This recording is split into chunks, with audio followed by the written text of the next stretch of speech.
Okay, so hi everyone, we're recording. So we are officially starting Nonna and Gaby's Valentine's Day cooking class, and we're going to be making some very yummy things today, including Socca flatbreads, heart beet salad, heart-shaped lavender cookies, and some bellinis. But they're going to be Bae-linis, and they're going to be pink. So if you are watching this at home again, or if you haven't gotten started yet, you can start by washing, chopping all the veggies. We're going to start with roasting the vegetables for the heart beet salad. So we're going to start with the beets. And I have two kinds of beets. So this is like the classic red beet. I already peeled it. And this is, I forgot what they're called. Maybe they're like watermelon beets. No, I know they have watermelon radishes, but it's red and pink. So I thought it'd be fitting for Valentine's Day. So we're going to start with these because these are going to be in the oven for the longest. And my oven right now is set to 400 degrees. And so this is how we're going to preheat it. So I'm going to just get a baking tray ready for it.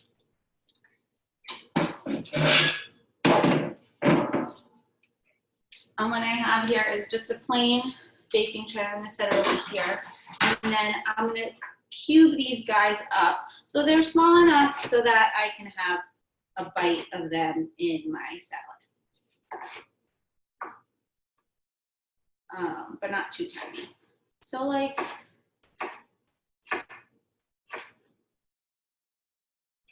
about this size. This is like, I don't know, size of an eyeball.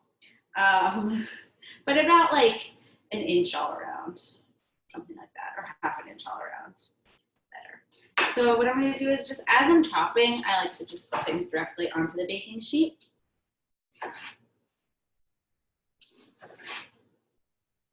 That way I can minimize mess. But with radish, with beets, everything gets pink, which is annoying, but it's okay because it's Valentine's Day, so it'll make the theme when we chop other things. The good thing is it doesn't really change the flavor. It just gives everything a cool color for the most part. And your hands will be nice and pink, so you'll have to rinse them up. So these gorgeous beets are like pink tie-dye on the inside, which is awesome because I love tie-dye and I love pink on Valentine's Day, as I'm in pinkish sweater, but normally I don't wear this much color. So this is a special occasion for you guys. And what I'm going to do once these are all on the baking tray is just drizzle it with salt and pepper and then throw them in the oven. And then we'll do the same thing with the Brussels sprouts too. So this salad, it's funny, it has like a fattoush flavor profile, but it is just like the different ingredients. A fattoush salad normally has cucumbers, tomatoes. I think sometimes people put pita in it, but this does not have pita in it.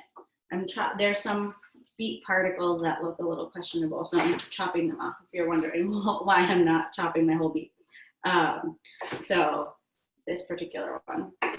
And if you don't like beets, you can do this with other vegetables. You could do it with squash. You can, but obviously the roasting time would vary a little bit. But I love roasted Brussels sprouts, and since it's still really cold up here in the Northeast, it's nice to have a warm salad or a salad type thing. Because like you still want to eat your vegetables, but not everyone wants to eat like something cold all the time, especially when it's freezing. Luckily today here in New York, it is nice and warm, but my parents would laugh about that because they're in sunny Florida where it's probably above 70, but here it's in the 40s, so that is warm for me because it's not in the 20s and I don't have to like wrap my face up. But then it always fluctuates like every few days, so very unpredictable. Keeps us on our toes. All right, so I'm just about finished with chopping my beets. And then I'm just gonna set them on the, ooh, these ones are big. I'm gonna set them up on my tray so that they have enough space to evenly roast. And with the beets, you know, they're pretty hard to overcook because they don't get that much softer. So it's cool because we don't have to worry about them so much. So I'm just gonna drizzle a little bit of olive oil. You could use coconut oil, you could use whatever you want. Tonight I'm making my life easier and just using one type of oil for all of my needs. And then I'm just cracking some black pepper over it. And I'm gonna add a sprinkle of pink salt because I love my pink salt, and it's super fitting for Valentine's Day because everything is pink. So these are gonna go into the oven now for, excuse me, for 25 minutes. So, thank you. So we'll put them in the oven for 25 minutes. I'm gonna set a timer so I don't forget because I often do forget these things. So this is when we're doing like a lot of things at once. A lot of times when you're prepping for a party or something, you can lose track of time because you're doing something else. So it's always good to have a timer set. So I'm gonna have on another a separate baking sheet, I'm going to roast my Brussels sprouts because they take a little bit of a different like time. So this is, these Brussels sprouts are really big and I like them like that, but I'm gonna chop them in half lengthwise and then just put them in the tray. And then when we roast them, we're gonna roast them all face down so that that it gets nice and crispy. So I just chop the end up because it's gonna be a little bit rough to eat because this is like a teeny cabbage. They're really cute. I just had the idea to make sauerkraut from Brussels sprouts. I wonder how that would be because they're just mini cabbages. So I wonder if that would work out. I'll test that and let you know how it goes. So for Valentine's Day, I never really do anything for Valentine's Day, but I thought it'd be cute to have a Valentine's Day class because so many people, I mean, Valentine's Day this year is on a Wednesday. So I don't know if many people like go out with their significant others on Wednesday, like if they'll go on a Wednesday night or do something a different night. I know some people actually like bought this class and they're going to do that together on Valentine's Day, which is cool. You can reenact it if you want. If you're here now, you can reenact it on Wednesday and make all the fun things, or just get inspired to do something with your significant other in the kitchen because that's always fun. I like to do things at home a lot for Valentine's Day, but I don't know. Last year, I feel like it came and went and I didn't even realize. But when I was little, my mom used to make me always feel special on Valentine's Day. She'd always get me a little, like a stuffed animal or something. She'd always get me all these random presents. So I feel like I had a Valentine, which is very nice. So it's a cute thing. Get people little tchotchkes. Oh, last year my roommate got me a cute little Valentine's Day package. Yes, I'm remembering. And I was just about to leave for Mexico, so that's why I guess I was preoccupied with my trip and not really thinking about actual Valentine's Day. Okay, so I'm gonna also roast these extra Brussels sprout, whatever you call them, like the leaves that fall off when you cut them in half. And then again, I'll just drizzle it with olive oil and then season with salt and pepper. And you want to make sure that the pan gets some of the olive oil because you don't want them to stick too much. And then very lightly salted, just a little bit, because we're going to salt the salad. And you want this, you don't want them to steam so much. And if you have room in your oven, you want to try and keep them both, these and the beets on the same level. So what I'm doing, you could do this in a bowl, but I like to just save time and do this in the pan and just like swish it around. And then I'm just gonna make sure that each Brussels sprout half head is turned face down. And then we'll flip them after 15 minutes and then roast for another 10. 5 to 10, depending on your oven and depending how, you know, crispy everything gets. So these are gonna go in, and then we're gonna prep our tomatoes to roast. But first, we're gonna actually, I'm gonna move over to the Socca toppings. And the first thing we're gonna do is caramelize our onions, because that can take a long time. So we wanna get that done. So I have a nice pan here, and I'm gonna chop. I have 3 small onions, so it depends like how oniony you like it and what kind of onions you like, but you want to use a good amount of onion. So now that these are in, we'll check them.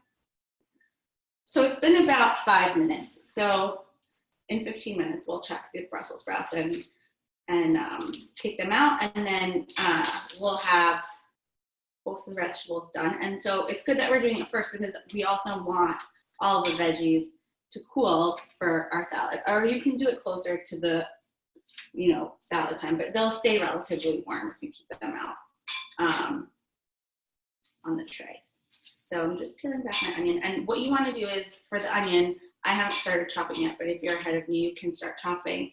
And you just want to slice it really thinly, because then it's going to create this yummy crust on top of the Socca. And this is one of my favorite things. I remember when I was in Italy, we didn't have it on Socca, but it was on regular pizza. Like the onion topping was just the best ever. So I'm bringing it back to that. And then like the tomatoes are also so simple. So I'm just gonna start chopping it, slicing it them thinly, and I'm gonna put these directly in the pan. And once I have a few onions chopped, I'm gonna turn the pan on, because it takes a bit to caramelize. And so I don't know if you can see that I'm turning my pan on, and you want it on like a medium heat. And if your onions are stained a little bit from the beet, that's cool. There's gonna be tomatoes in this pizza topping, so it's fine. One fun thing that Socca is, really you can do anything with it, which is fun. So you can top it with, my original idea was to do a fig and goat cheese flavor profile, but I realized fresh figs aren't in season, and I don't think it would be quite the same with dried figs. And don't forget to oil your pan. So I turned it on, but I don't have any oil in my pan yet. So I'm gonna do that now. And I'm just using olive oil, but you can use coconut oil, you can use butter, whatever you like. And about, like, not so much, just a drizzle of pan. And then some salt. Salt's very important for this, because we want the onions to sweat. There's a Snoop Dogg song called I Want to See You Sweat. Well, it's actually called Sweat, but the line in the song is I Want to See You Sweat. So we want to see these sweat. And they're actually dyed a pretty cute color. So from my cute cutting board. And then I'm going to chop another onion.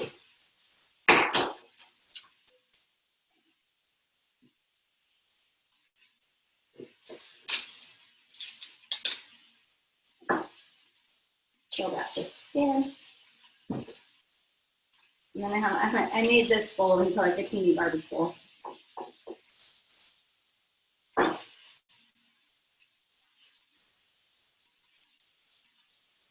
So just make sure you slice your onions thinly. Another topping that's really yummy is, I kept this menu vegetarian, but so my family's from Syria, and there is this dish, it's like an appetizer dish, it's called lahmacun, and it's basically ground meat on top of a little flatbread. And they don't use Socca, they don't use a chickpea flatbread, they just use a regular flatbread. But I made it once when I was home in Miami visiting my parents, and it went over really well. So I'm going to lower this because it's starting, my onions are starting to green, but and I don't want them to get too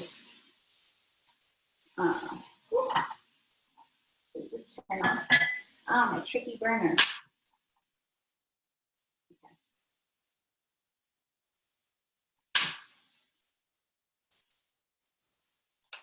Tricky little thing. Okay, here we go. Back to chopping. So I think I'm only going to chop 2 onions because it looks like quite a bit. I like to overcompensate sometimes, but when I have, like, if you had 1 large onion, it would be sufficient. So I think 2 small to medium onions are good. And since it's toppings, like, you can make these toppings, and then if you don't use them for this, you can reuse them in so many other ways, which I can tell you about later, especially for this particular class. Okay. And then, let me get that. Okay. So these onions are going in. We're going to keep them cooking for a bit. And then the other topping we're going to be making is mushrooms. So while that's going, I want to get our tomatoes chopped because those are going to need to roast, but they're going to roast at a lower temperature. So right now our oven is on 400, and we want the tomatoes, since they're like pretty delicate, we want it to roast at 275. So we don't want them like exploding all over the place, which can be fun, but not for this purpose. So I'm going to add a teeny bit of oil to my pan. And just a little bit more salt.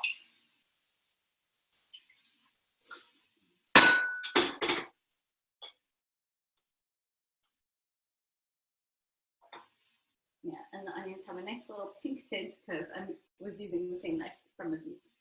And then I'm just going to move this aside, and we're going to work on the tomatoes. So I already washed some cherry tomatoes. I have an assortment of yellow and red ones, and I'm going to roast them in this little glass carrot. So I'm going to bring it here. And then to cut these, I'm not going to use my big knife because it doesn't have a serrated edge. I like to cut tomatoes with a knife that has a serrated edge. And I'm just going to cut them in half. And you can just plop them in. And I'm going to roast them face up. So if it helps, you can arrange them face up, so that you don't have to do it again. Or you can just throw them in and then do it later, whatever you want. And then again, the same thing, this is gonna go in with salt, pepper, olive oil, and I'm also adding to mine, and if you like rosemary too, you can add it to yours too, a sprig of rosemary. So I'm just gonna take the leaves off the stem. So we're going to be having a number of things on the oven, a number of things cooking on the stove. So we're just like putting out all the stops today. I mean, it's Valentine's Day, so why not? That's what you do for people you love, right? And I'm just going to fill this tray up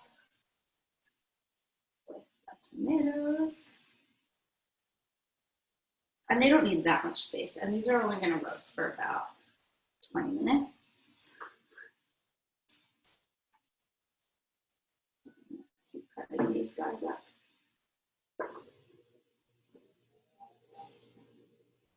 Oops. I like this cutting board because it has a little ledge so the things can't fly off it. So I just put everything on the ledge and sometimes keep them waiting until. And I really, really love roasted tomatoes on everything. So we're roasting these for 20 minutes, but then when we actually assemble our pizzas and make them, then we'll have it, it'll cook again. So what Socca is, if you guys don't know, I mean, now you know because you know we're making it, but it's a chickpea flatbread.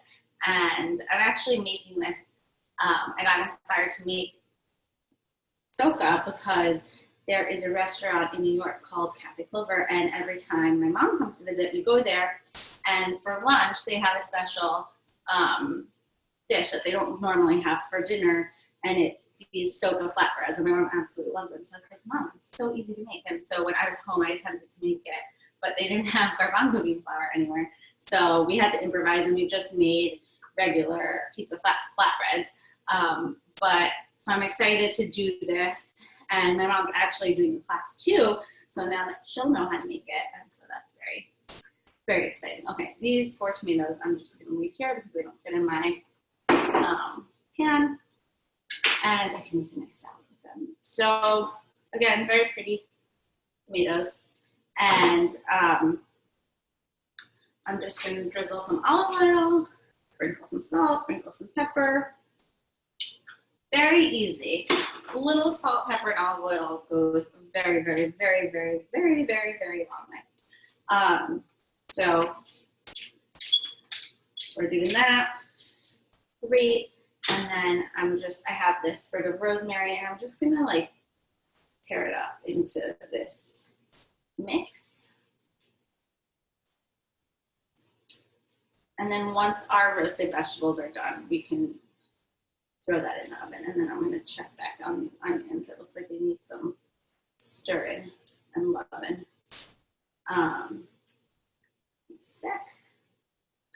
All right, so here is, oops, I don't wanna shake it around too much, but my tomatoes are arranged very nicely, flat, face up, with salt, pepper, olive oil, and I put rosemary on top. Also, if you don't like rosemary, you can use any other herb that you like. And I'm gonna move this cutting board over because I'm not gonna use it for now. And then we're gonna just give these onions a little whirl. And I'm gonna turn up the heat a little bit because it looks like they're sweating. And my pan's kind of small. If you have a bigger pan, you'll probably be more effective at doing this, but this takes quite a bit of time. But what I might do is, you know what, we can make our Socca batter right now while this is going. So I'll just move this. Oops. I'll move this over and out. We don't need a cutting board right now, so I'll move that over too. And then you have your Socca flour. So Socca is really very simple. It's just chickpea flour, oil, and water. And I'm adding 1 egg white in. So we're gonna experiment with that and see how that goes. You can beat the egg white to be fluffy if you want. I'm not going to because it's just an extra step. I'm sure it would add like a depth of crispiness if you want to go that extra mile. I think it'll be fine without it. So in here I have 1 3/4 of a cup of chickpea flour, and to it I'm going to add some water, 2 cups of water, and then we're also going to add our egg white. But I'm going to separate my egg because we're going to use the yolk in the cookies. So how perfect. We don't need to like waste anything. That's why I was like, oh, perfect. We'll add 1 egg white because the cookie recipe calls for just a yolk. And I hate wasting food. So I'm going to keep my egg yolk in this cute little bowl. Put it on the side. My egg white's in here. I think I have some shell in here. I think it's just some weird floaty thing that sometimes happens when you crack an egg open. And yeah, so on my egg white, have my water, have my oil, and that's basically all we need. So I am going to use a fork. If you have a whisk, you can use a whisk. Hi, Susan. We are currently in the process of making our Socca batter. But, so if you're just catching up, tuning in, we have already cut and roasted our beets and are roasting our Brussels sprouts. So those are in the oven right now at 400. So peeling your beets, chop them relatively like bite size, and then half your Brussels sprouts and roast them facing down at 400. So the beets are going to be in for 25 minutes, and the Brussels sprouts are going to be in for 15, and then we're going to flip them. So it'll be 20 minutes overall, or 25 minutes overall. And here in this pan, I'm just roasting, I'm not roasting anything in the pan. I am caramelizing my onions and they're getting nice and toasty. So this is part of the Socca topping. Socca topping number 1. So this is 2 onions sliced thinly, and just we're caramelizing them in a little bit of olive oil, but you can also use any other oil. And we sprinkled it with some salt, no pepper yet, and that's it. We're just letting it go. Let it ride, as they say. So for the flatbread topping, in this bowl I have garbanzo bean flour, 1 3/4 cup, and then I'm going to add 2 cups of water to it. And I'm going to add it slowly and mix as I go, because I don't want to make a mess. Even though sometimes we don't want to make a mess, but we still make a mess. And so this comes out kind of like a crepe almost.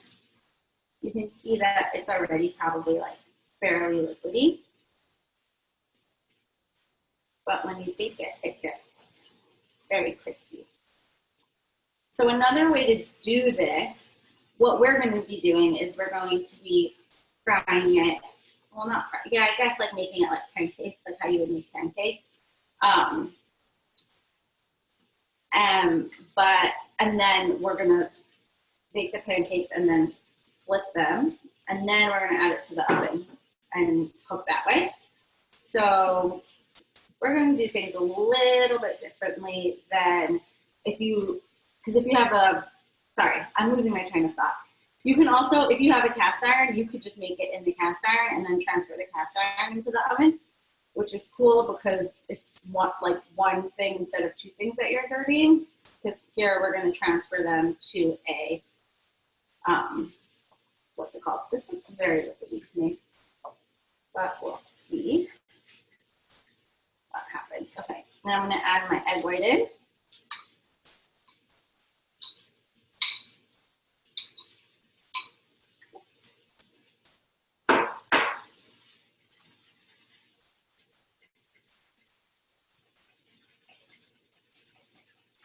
I want to just whisking away. And I'm also keeping an eye on my onions. And then a trick for the onions, the thing that gives them a nice sweetness is right about now. So the bottom of my pan, I'm using a stainless steel pan. The bottom of my pan right now is getting a little bit brown, which is fine. But what I'm going to do is I have some apple cider vinegar. So I'm just going to deglaze with a little bit of apple cider vinegar. I'm not measuring.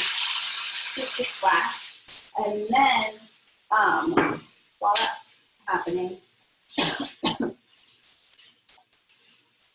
I am just going to swoosh it around because it gets all the bits off the bottom. And this will be done in a few minutes for me. You want them to be like a golden brown, mostly translucent. You know, I like it crispy, but you don't have to make them like totally brown. Like this is just, the more important part is that they're translucent and soft. And then that's gonna cook for a little bit longer. So it's really watery, this stove. You might have to experiment, so keep your chickpea flour on hand. And then what was I gonna do? Oh, I wanted to add some oil to this. So I'm adding,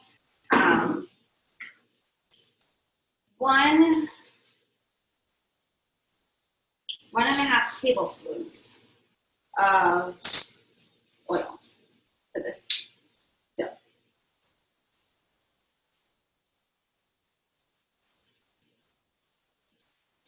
And then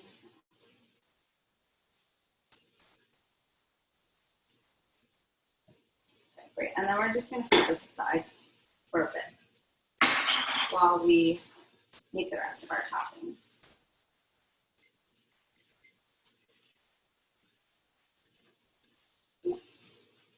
And then just make sure everything's incorporated well. This is like a good thing to mix with a whisk.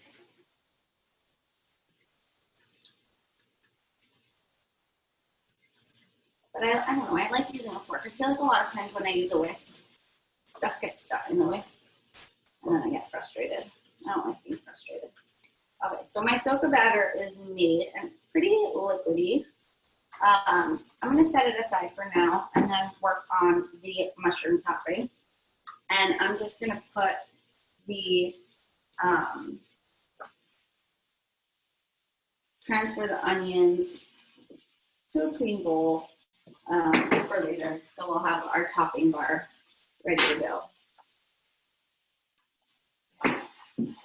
Oops. Give my table a little wipe.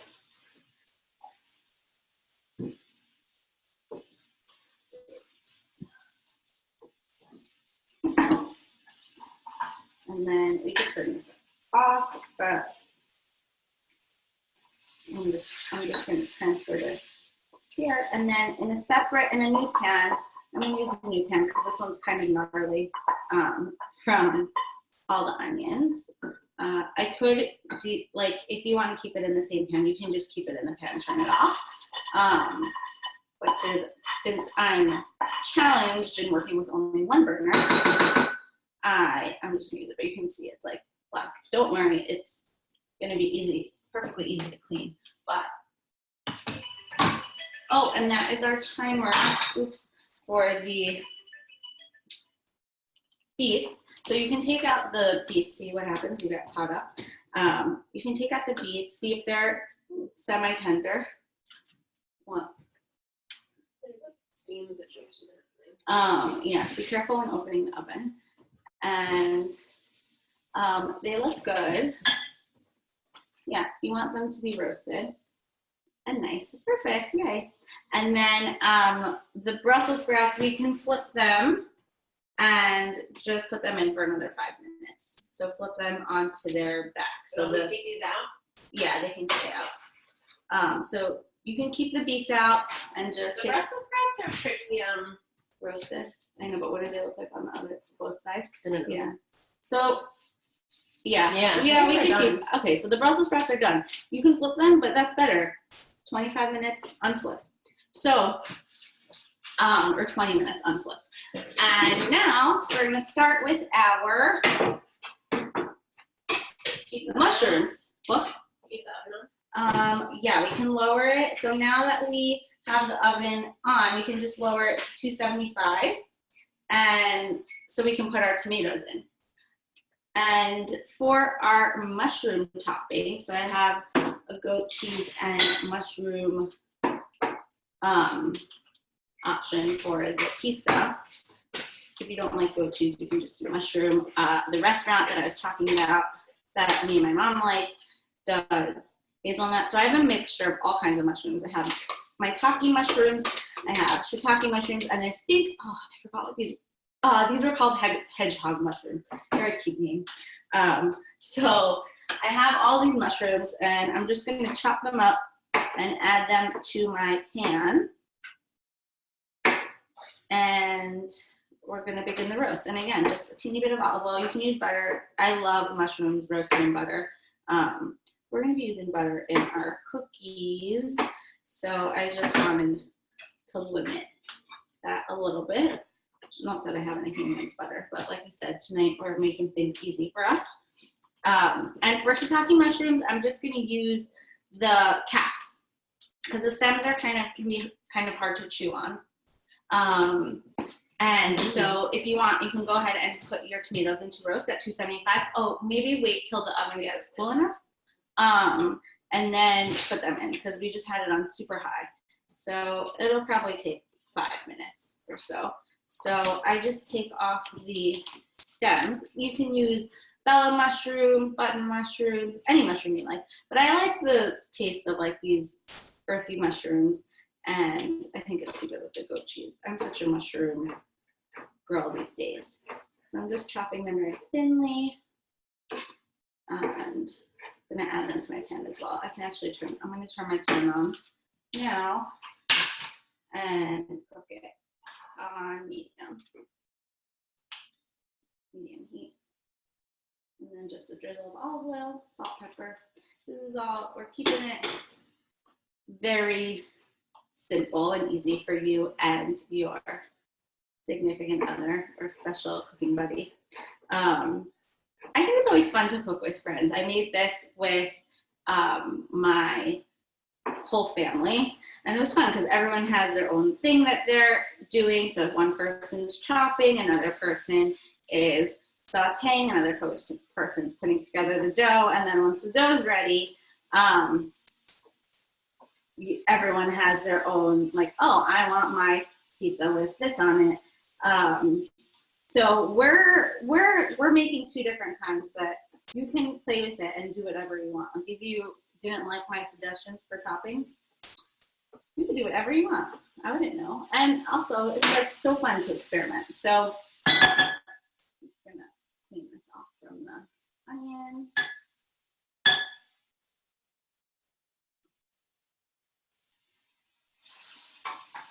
And just a little switch around.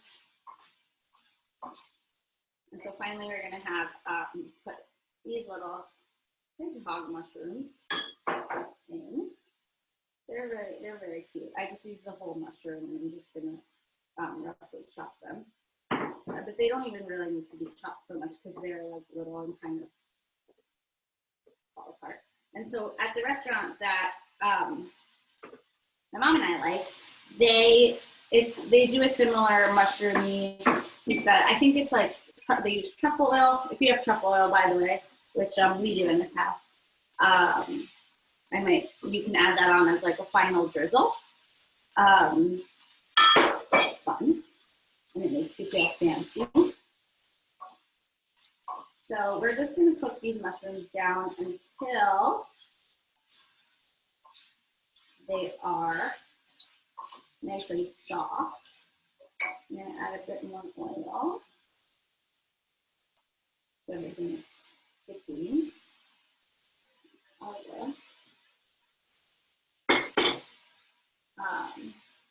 And if you haven't already, you can put your tomatoes in. And we're just going to put them in for 20 minutes.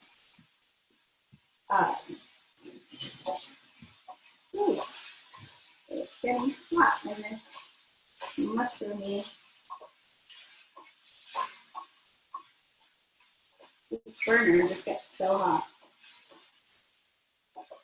So I lowered the heat.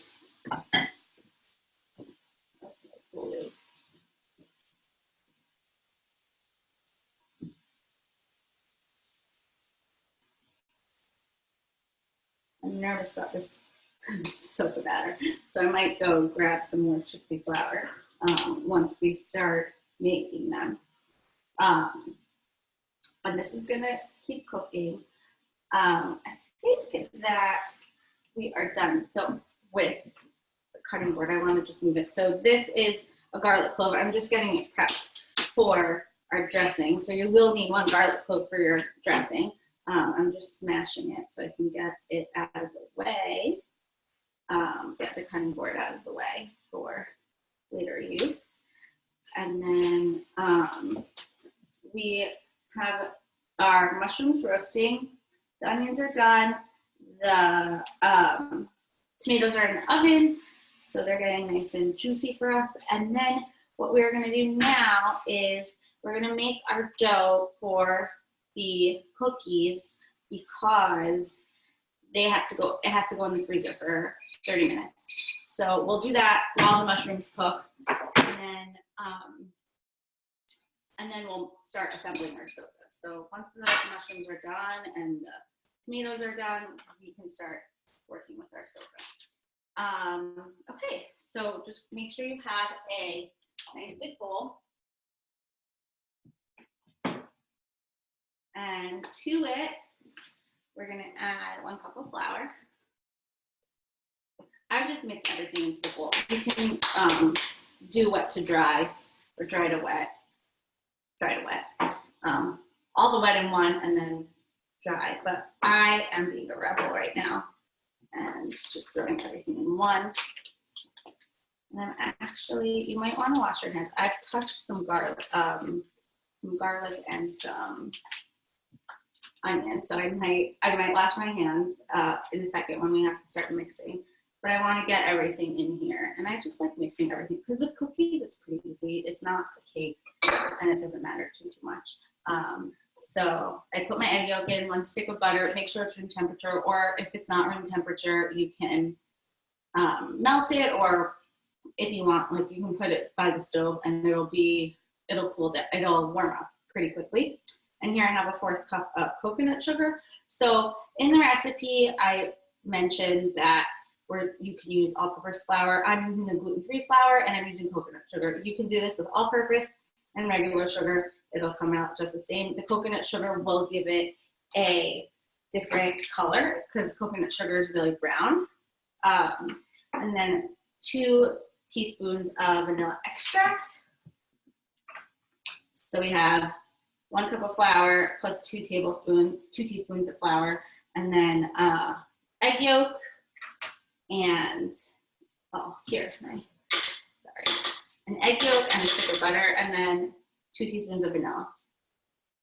And then our lavender. So if you don't have lavender, I realize that lavender buds may not be the easiest thing to find for people, but you can use like rose essence, lavender essence, if you have essential oils, or if you just want to make a nice sugar cookie, this is a great base for a sugar cookie, so you don't really need the lavender buds.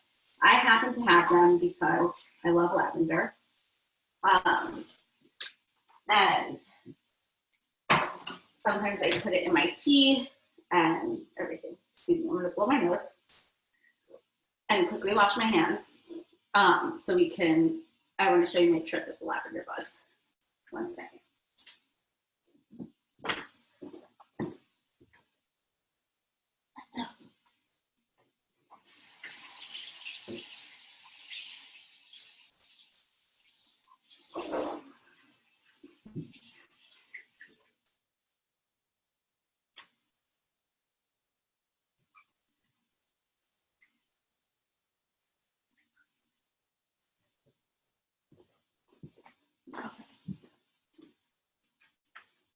So we're going to chop the lavender buds, but chopping lavender buds can be very messy. So if you don't have a mechanism to chop lavender buds, this is what you're going to do. I already measured out 1.5 tablespoons.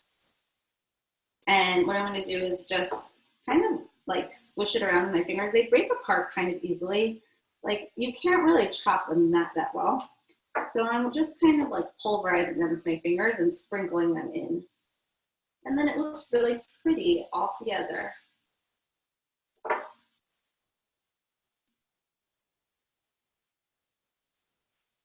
I love the color of lavender. But rose would work well too if you had like rose buds, tea buds.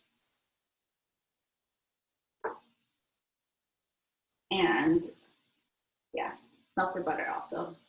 Pretty. So I'm just sprinkling, smushing the last in, and then when we mix this all together, my hope is that also they will become more pulverized. And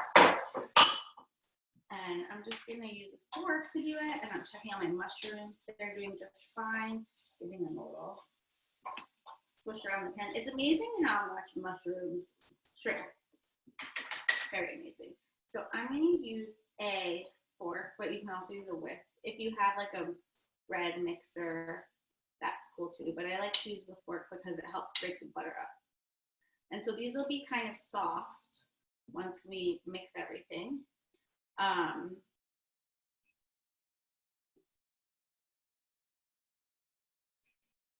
then eventually I will give in and start using my hands because that's what I always do. But if you have a mixer or a food processor, it's a great way to make dough. You just stick it all in and it does all the work.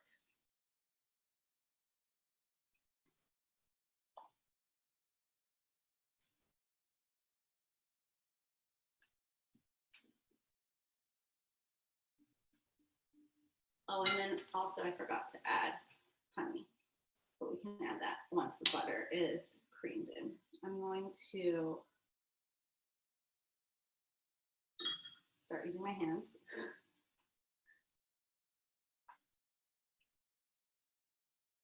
So this is also like how you make pie crust a lot of the time. It's just like butter and dough, but it's really good. They're really good, yummy cookies. What could be bad, right? And then we're gonna dip these in chocolate.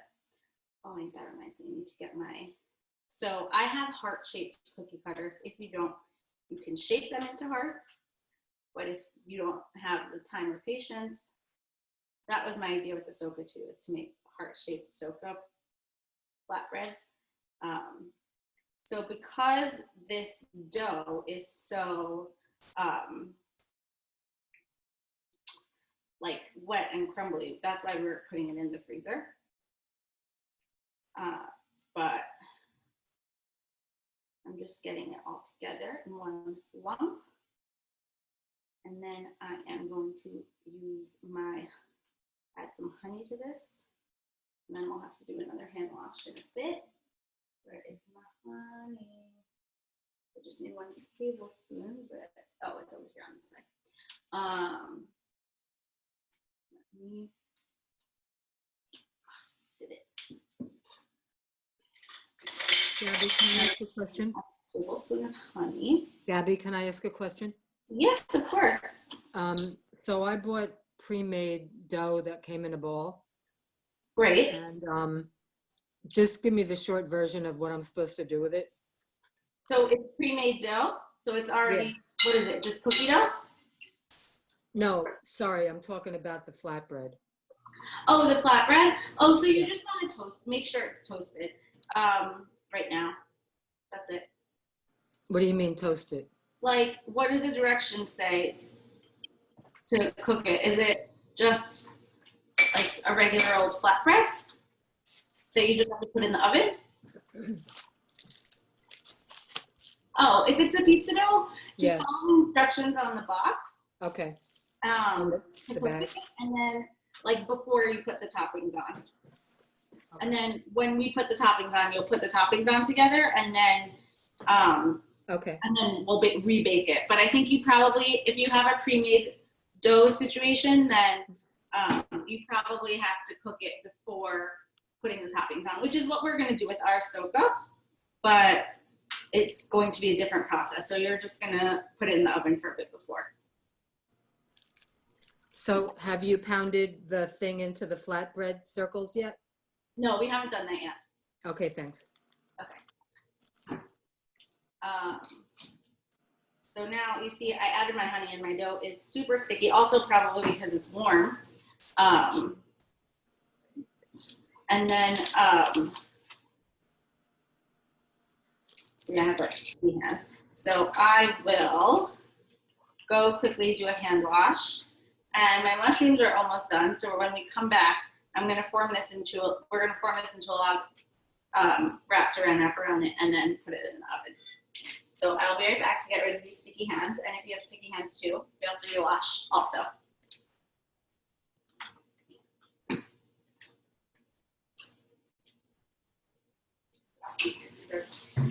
So,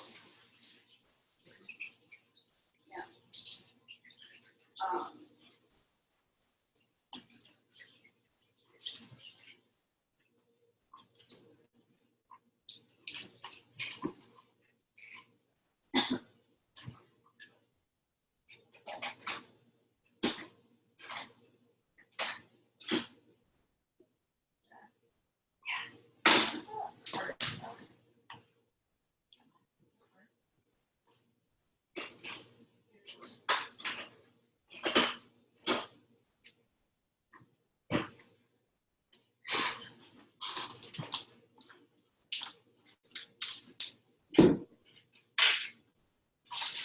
These mushrooms are looking done. So I'm going to turn this off and just leave them in here for now.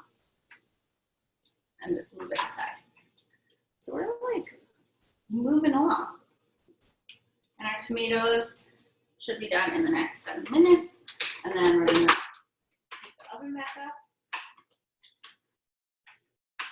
for our flatbreads. But not that much. Okay, so I'm just putting this saran wrap on the table flat. And then what I'm going to do is I'm going to take a spoon. because I don't want to use my hands again, because I just washed them, and kind of form it into a log. So I'm going to put it, scoop it all out, every last chunk, put it on the log, move the bowl, and then we have a log, or an almost log. So I'm just gonna squeeze it out into like a log type thing. So this is fun because you're playing with dough, but you're not getting your hands dirty. So I just smush it around until it becomes log-like, and then eventually it will go in the freezer. And we'll put that in for about 30 minutes because you want it to be enough to, you want to be able to handle it when we're shaping them. So either if you don't have a heart-shaped cookie cutters like me, you can shape them yourself, or you can just cut them. That's like the easy way. So I have a beautiful log of dough, like a little snake. It just doesn't have to be perfect. You can roll it and make it like more perfect, so it's like symmetrical, but mine's a little thicker in the middle. It's okay, because you'll see when it comes out, like we'll have to like rework with it anyway. So in the meantime, I'll just keep it like this, and then we'll just put it in the freezer, sorry. And now we are ready to start making our Socca. So what do we need? You're gonna need a baking sheet. Put your Socca on once it's done. And then you're also going to need a big pan and Socca batter. So everything's fine. So yes, so we just have this, and I have a larger pan for doing this, so I can make them the size of the pan. So what I'm going to do first, before I turn it on, is oil the pan. You want to like generously coat it with olive oil, and then I might add, ooh, it's got lumpy, so I want to whisk it just to make sure, since we set it aside for a bit, I want to make sure it is, I wonder if this is too liquidy. I don't remember either. I haven't made Socca in a while. Oops, confession.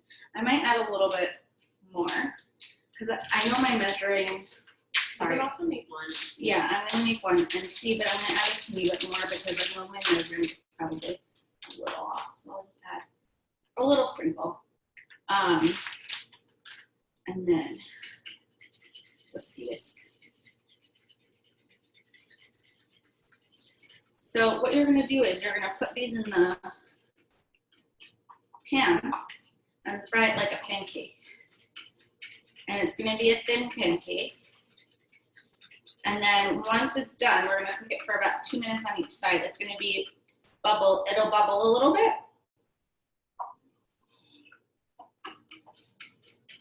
And then you will transfer it to the baking tray. So I might need to get more baking trays. But since we roasted all the vegetables and now they're done, we can use those baking trays. So you want to make sure there's no lumps. All the garbanzo bean flour this is where maybe a whisk would come in handy, but I still like the fork.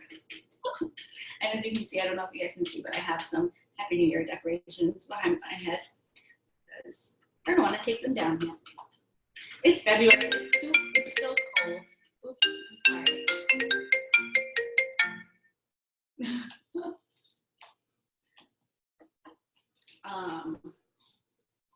And what was I saying? Yeah, so I'm just whisking this, and then we are going to get this in the pan. So I haven't planned out how many I want to make. I'm just going to make them about the size of this pan, which is pretty large, and you can do them the size of your pan, or you can do a few individual ones. I would say that it's easier to make them the size of your pan because it just like it'll stay together that way. So like it won't, you know, sometimes when you make pancakes they like fuse, so this way they won't fuse. So I'm gonna put my heat on medium, get these last lumps out, wait for the oil to heat up. And then, oh, also to this, I'm just gonna add a pinch of salt if you haven't done so already. I didn't say to, but I'm doing it now. Just because all of we want the dough to be taste good too. It will, but we just wanted to season with a teeny bit of salt because our toppings are going to be so flavorful. So it really doesn't need much. Okay. That is done. And then I have another spoon. And I am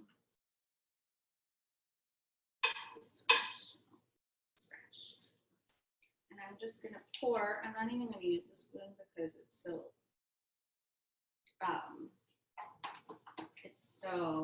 liquidy. I'm just gonna pour it in, but I just want to make sure that the whole pan is coated with olive oil. And then I'll put it in. But I'm also using a nonstick skillet, so that helps too.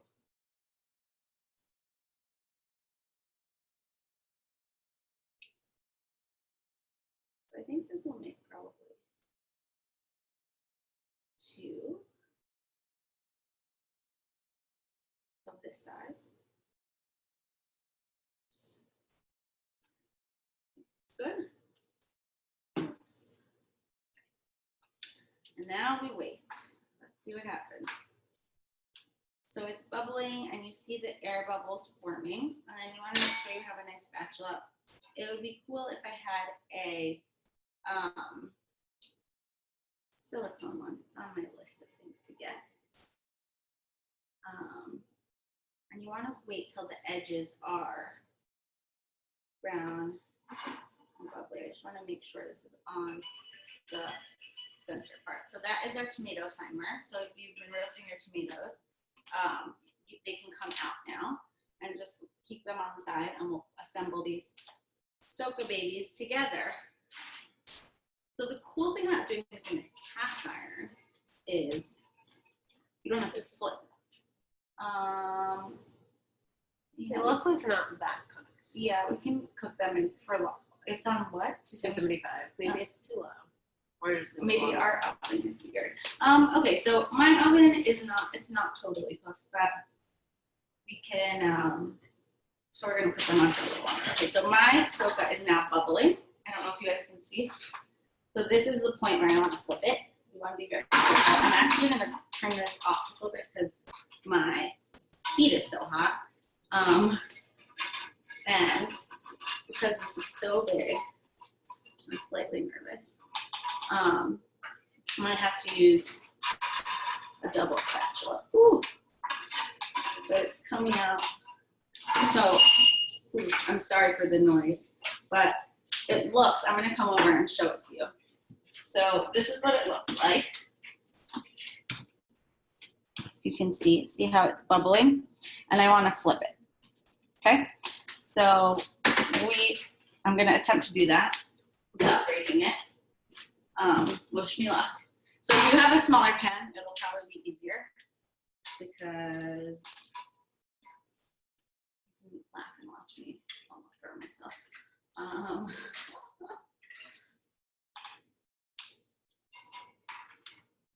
So I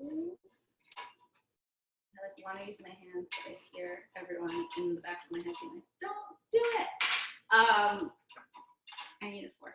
Can I have a fork, please? Mm-hmm. Or do we have another spatula, or maybe like a? Yeah, this is perfect. This is honestly, I could have even made it thinner. I'm crazy. I like stick my hand in hot pots. Don't do what I'm doing. Oh, honestly, this isn't even ready to flip. Okay, I'm gonna keep cooking it, but I got some more reinforcements. So mine's kind of thick, which is fine, but I want it to be a little bit more crispy. cooked on the side, but it's like very pancakey. It's a very pancakey consistency. And this kind is very good for flipping because it's silicone, but I like it flat edged. These are great for like baking and stuff because you can get every last bit off. So I'm just gonna cook it for a little bit longer. So it looks like I'm gonna have 2 pretty large pizzas. But this one's pretty much ready, I think, to flip. In the oven, you can cook them more. So that is what we're gonna do. My edges here.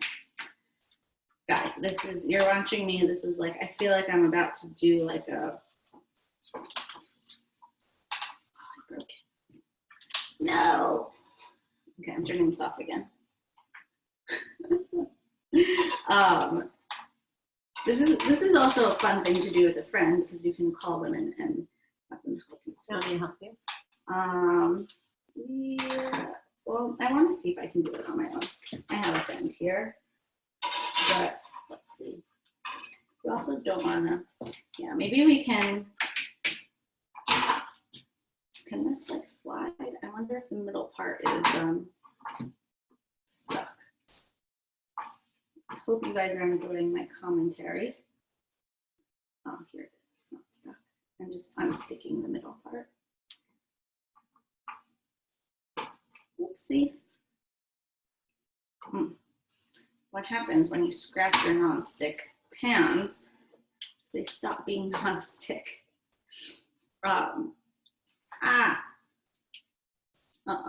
I just blew apart. Okay. Yes, I need help. Okay, come around. So I don't really know how we do this, but see, now I have a friend, and what we need to do is flip it. Well, I wonder, should we get a plate and just literally? Yeah, we can do that. Here, you want Is to any part of it stuck still or no? I don't think so at this point. But it might be like it might really be sticking. Yeah, it is stuck. So my non-stick skillet is not so non-stick. All right, so this is the friend.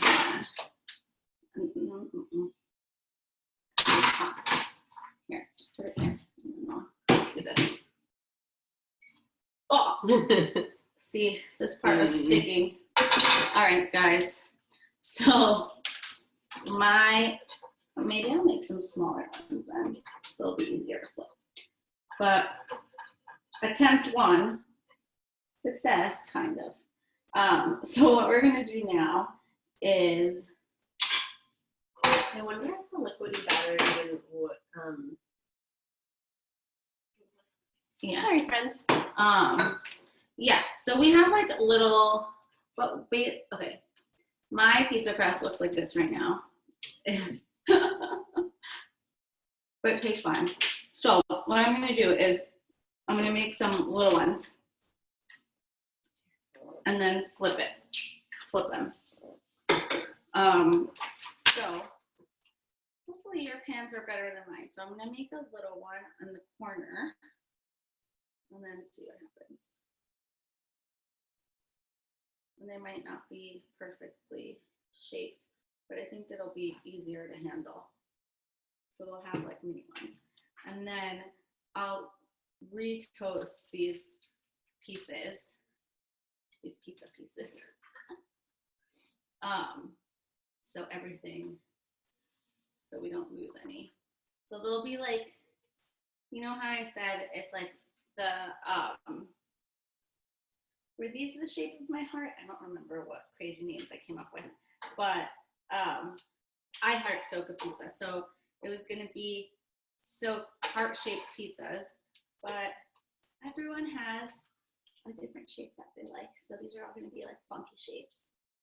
And so I think I'm going for the smaller pancake because the big one was like hard. Yeah, and the smaller one is proving to be a better flip. I was wrong. The big one is better when you have a cast iron because then you can cook the top. So this is why I'm here. I'm here to like trial and tribulate things so that you don't have to. Getting this last stubborn bit from my fail, from my Socca fail. But it wasn't really a fail. Okay. And then you actually need like quite a bit of oil, not like so much, but you really don't want it to stick. So maybe also I'll just add more, so it doesn't get too comfortable in the pan. So this is one little thicker chunk. And then my first small pancake, just imploded on itself.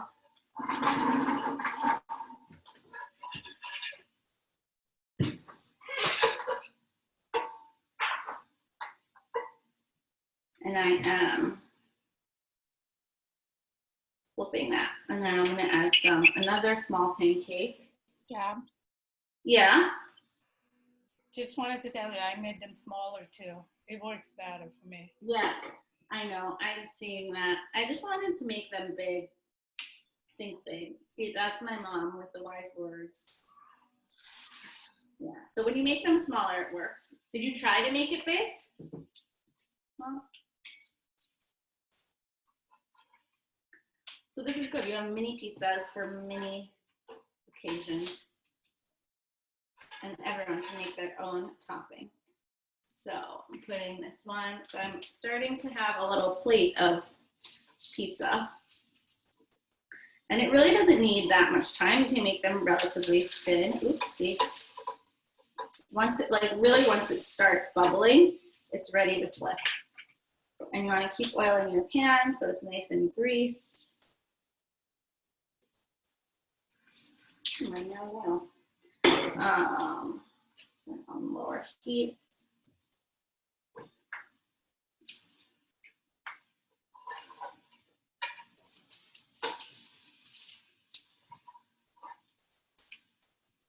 And you can make little crackers out of these too, which is cool.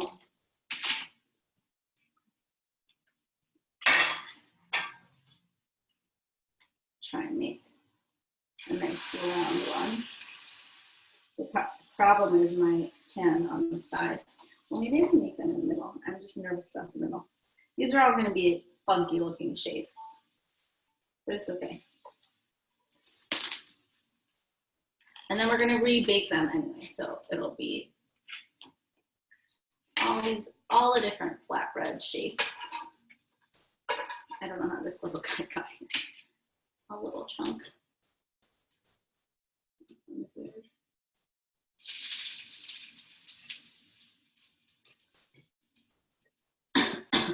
Okay. These will be the pancakes. You know how they say the thing you always make, like the first pancake is like the bad pancake. Happens to everyone, including me, especially me. Because I love making pancakes. I wouldn't put these in the pancake category, but they definitely are pancake-like. But they're coming out much easier, and I'll lift this one up. It's kind of like a lemon shape. It's funny. Will you get me some more olive oil, please? Mm-hmm.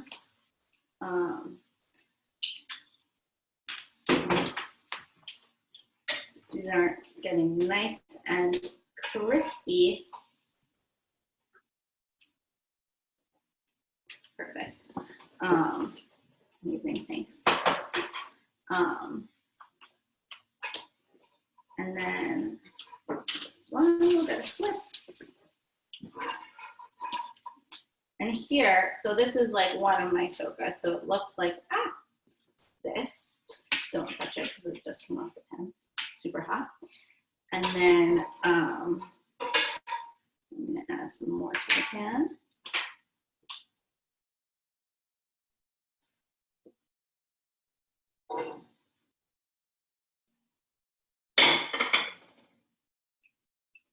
So now you know the next time you make Socca, make it thin and small so you can flip it. These are gonna be like funny shaped pizzas. I really my vision was to make them in a heart shape, but I'm not that skilled. But maybe you guys can do it. and show me how. I think I'm going to need another baking tray. Will you just hand that to me? I'm like eating the fallen pieces. And so you can see I have like a myriad of shapes of pizza for flatbread crust. This is what it is. It's flatbread. It's not really pizza. So,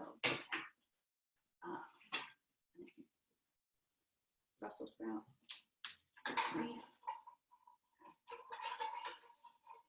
I love making pancakes. I don't know if they love me.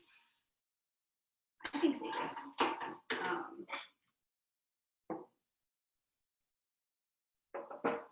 And then just have a few more in me. These are becoming like long flatbreads.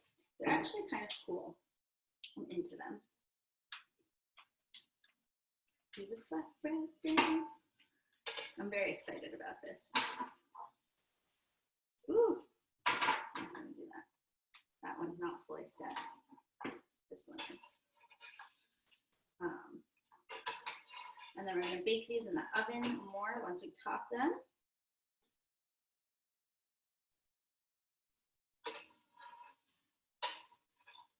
Yeah, I'm like that. Don't do that. Don't do what I'm doing.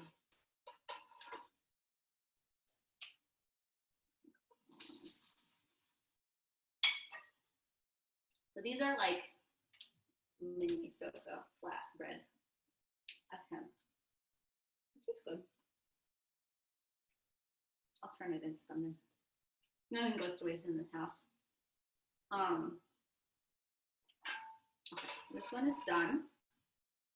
And I think I maybe have like another 2 that I can make. And then we can start topping them. Okay.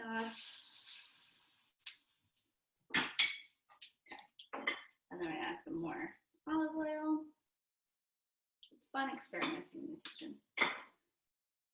Another thing too is if you have like little, like I've made these once in these like silicone cups, and just baked them, and they're very good, like a Socca cracker. This one looks like half a moon. If only I could master it. They need to make bigger spatulas for like bigger things that you want to flip. It's like, what if you want to make a really big pancake? It's not fair that we can't do it. It just makes a hefty amount of Socca. No, but it's perfect for. So if you want to make these and you want to make them nicely, you can make them in like smaller rounds. Mine are coming out elongated because they're on the side of the pan, but yours don't have to. If I centered them in the pan, they would be round. I just didn't want to. The center of my pan was where my first Socca got stuck, so I'm steering away from the center. But if you have a different, like more reliable nonstick pan, then by all means do that, and then they'll come out in little rounds, and it'll be fun to serve. But this is like fun to make, like when you're making it with a family member, a significant other, a friend. You know, it's kind of funny to see the different shapes that come out, and then everyone will have a different topping. So are our tomatoes out yet?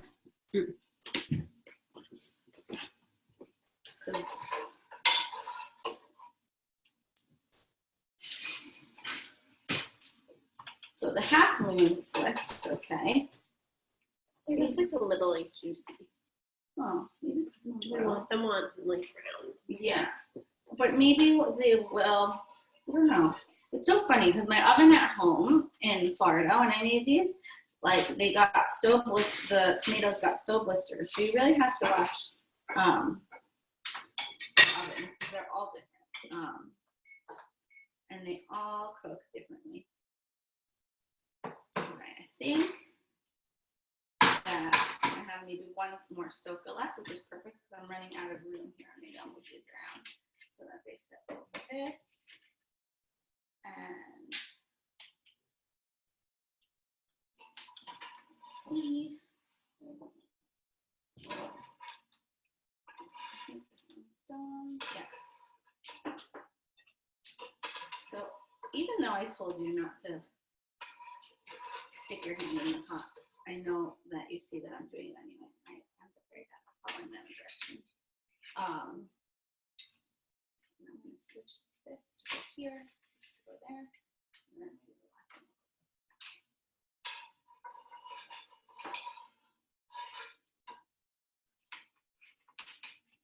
And then for my final Socca, maybe this one will come out round. Let's see.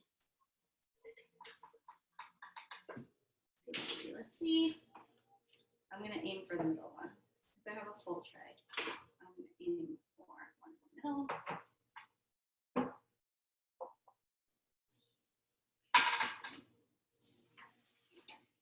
Let's see how this one comes out. Ooh. This is going to be a round one.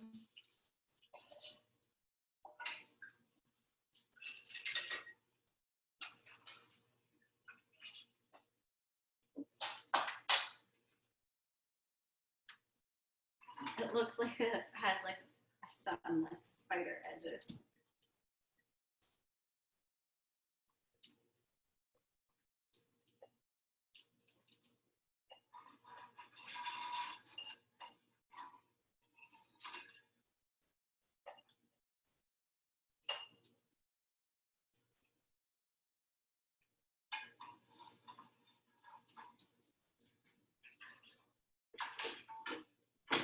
See if my middle technique is, or my theory is true.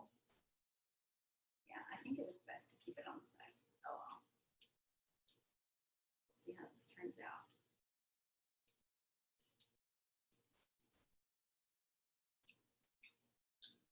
Starting to bubble.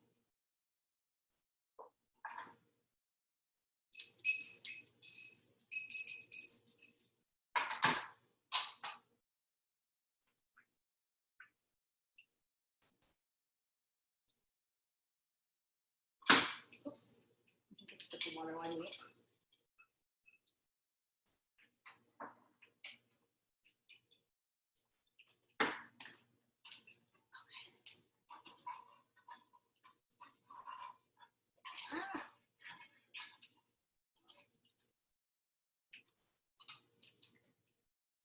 Using my double spatula. I think I made this one too big. See, the half moon ones were fine, even though they were similar in size.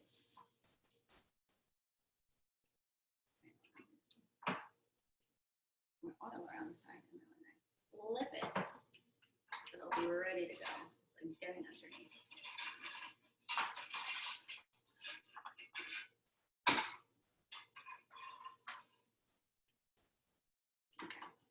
So now I have it on here. Oh, we're gonna have one nice round one. And I'm gonna flip it, but I'm gonna use both sides because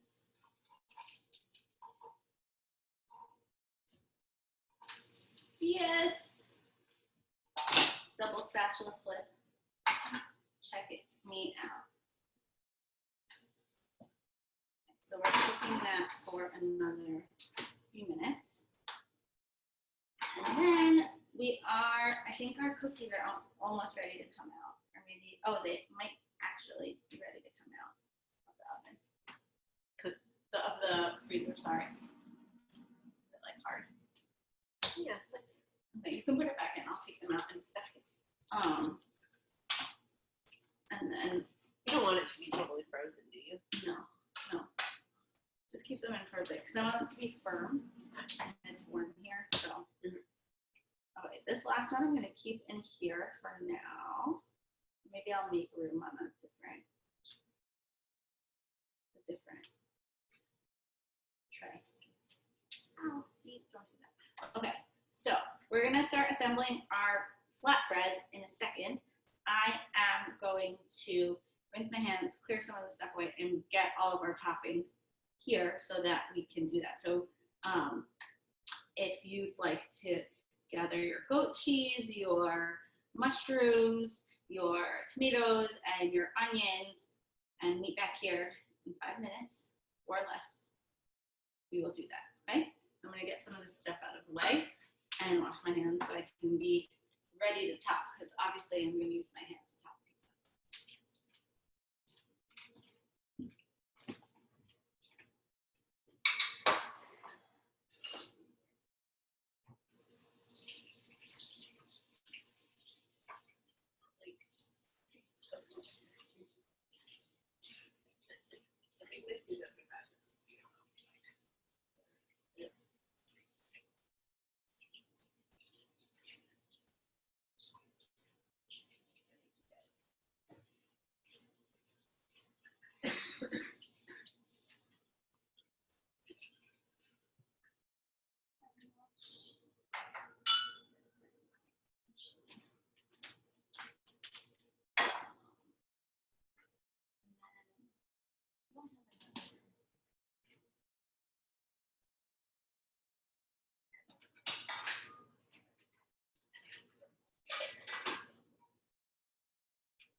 Alright, so I successfully made one circular flat plaid, which I'm very proud of. I'm gonna move some of these guys so they can go on here, and then the circle can go on there, because I don't think the circle will fit on my Pyrex. And the edges are crispy. You want the edges to be crispy, but we're gonna put it in the oven for a bit, so it will be crispy. And then I'm gonna move this out of the way. And we are going to assemble our flatbreads. Yay. And I'll get this out of the way. So the first one, oh, I need to get my goat cheese, because I have some goat cheese that I'd like to use. It's just in the fridge. So we have a little bit of everything going on over here. And I have just a little thing of goat cheese here. And I'll bring the mushrooms in a second. Cut away from yourself, so you don't injure yourself.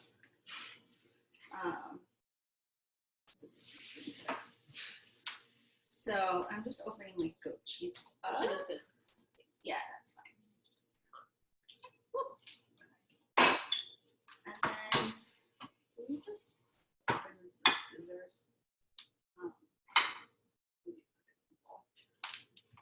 So what I'm going to do first is my onions. So for the tomato oniony one, we're going to put onions on the base. So this is the fun part, that if you have kids or you're doing this with a friend, everyone can help out a bit. And so I'm going to put onions on my tomato onion ones on the flatbread. And so I'm going to, honestly, I even like it with just onions on top.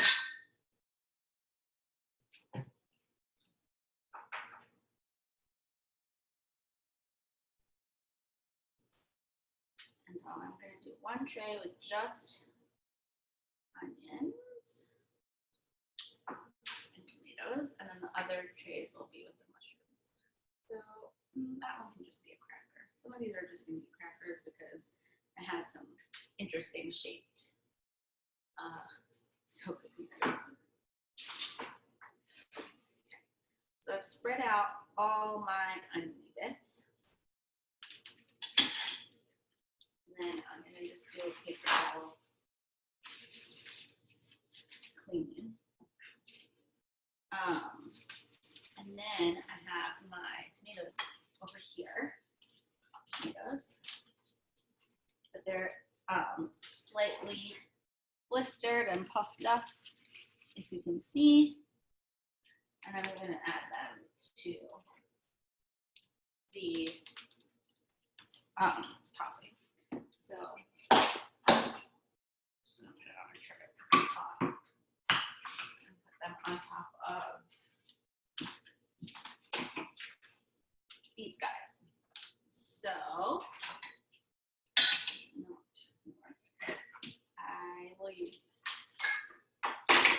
many different utensils.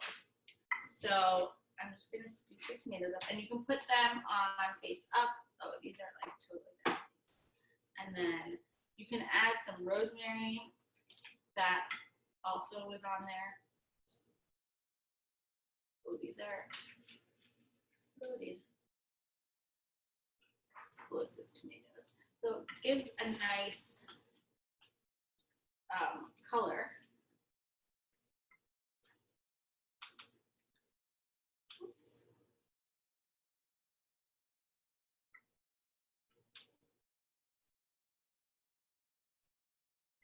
And then we are going to rebake these. Well, we're going to bake the.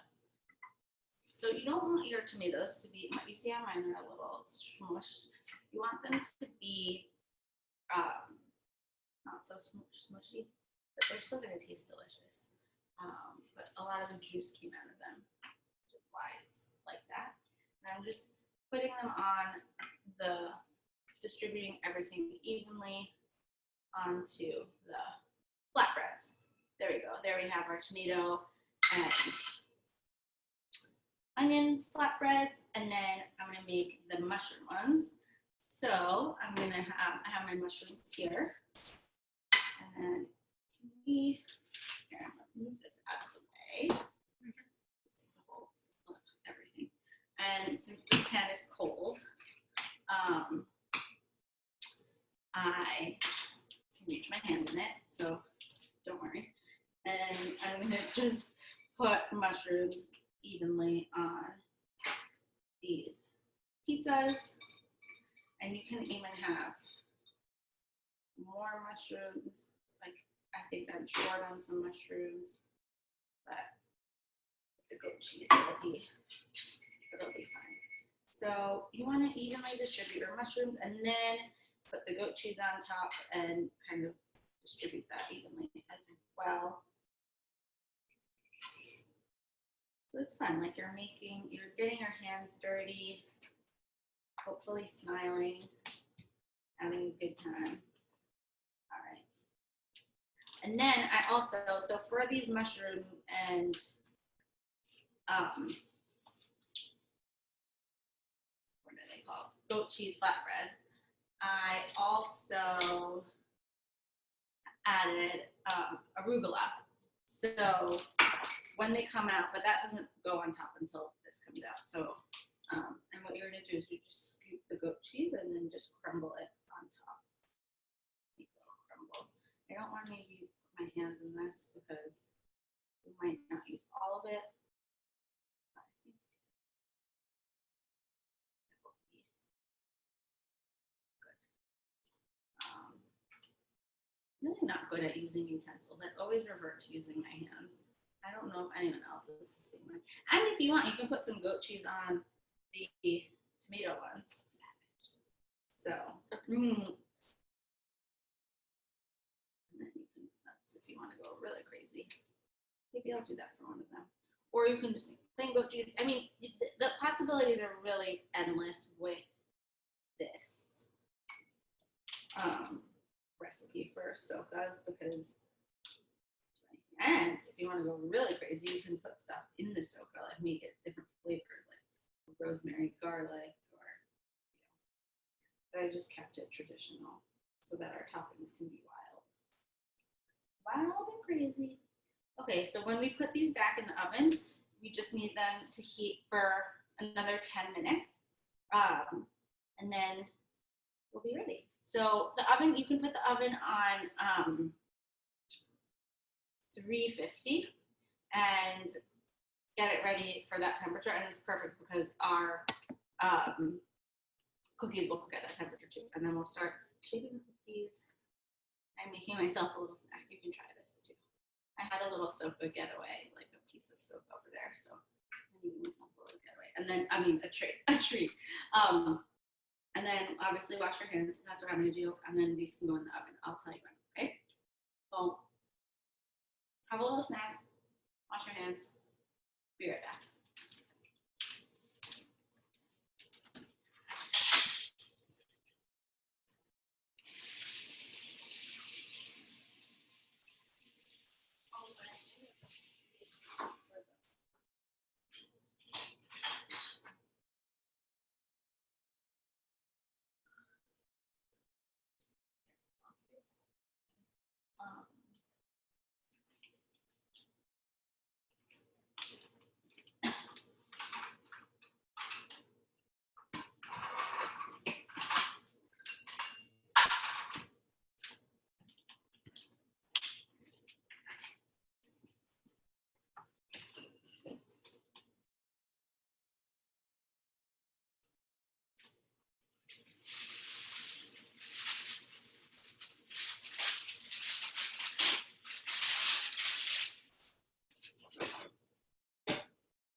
to the kitchen so they can get ready to go in the oven, and then we will meet back over here with my cookie log, and then start making the cookies.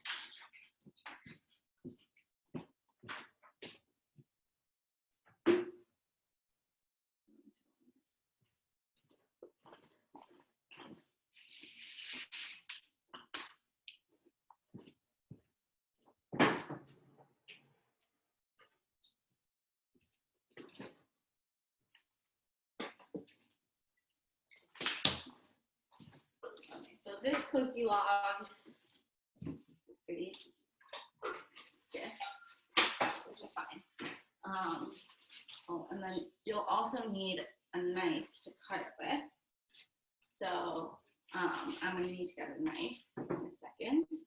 But we also need, if you are making them and you want them to be chocolate covered, we also need to have a double boiler going. And what that is just a pot with water, and then, so what was that? So you want this on high, and then you want a clean glass bowl, and you want to make sure the water is not touching the glass. Right now it is, so I'm going to pour some out, because if it touches the glass, then you could potentially burn your chocolate. So we're melting some chocolate for our cookies. And what I normally do is I just get a bar of chocolate. I have, well, how many percent is this? 71%. And then I just break it up in the bar in the package.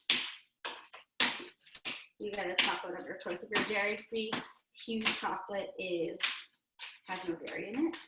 This might have some dairy in it, I'm not sure, but I'm not a totally dairy-free person, clearly. And yeah, so that's gonna go in there, and then we'll wait for it to do its magic. In the meantime. Excuse me, Gaby? Yes. I can't see what you have. What did you insert in the pot? Oh, it's a glass bowl. Okay. It's a glass bowl. So I have my chocolate broken up in the glass bowl, and then we just have some water under it heating.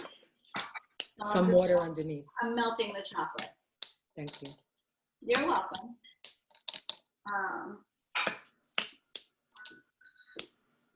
And so here's my log. I'm gonna unwrap it, and then I have a baking sheet here that is used for some veggies. So I'm just gonna give it a wipe, and then I'm gonna put some parchment paper down on it. I actually might need to get some more parchment paper.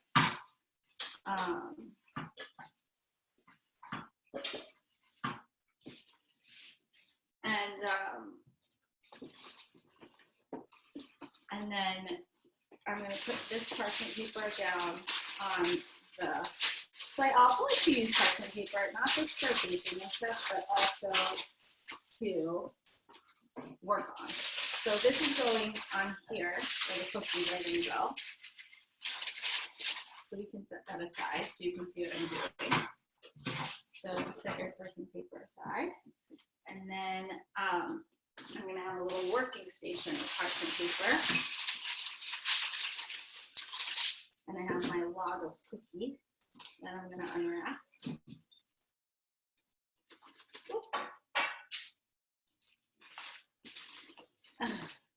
Very funny to me. And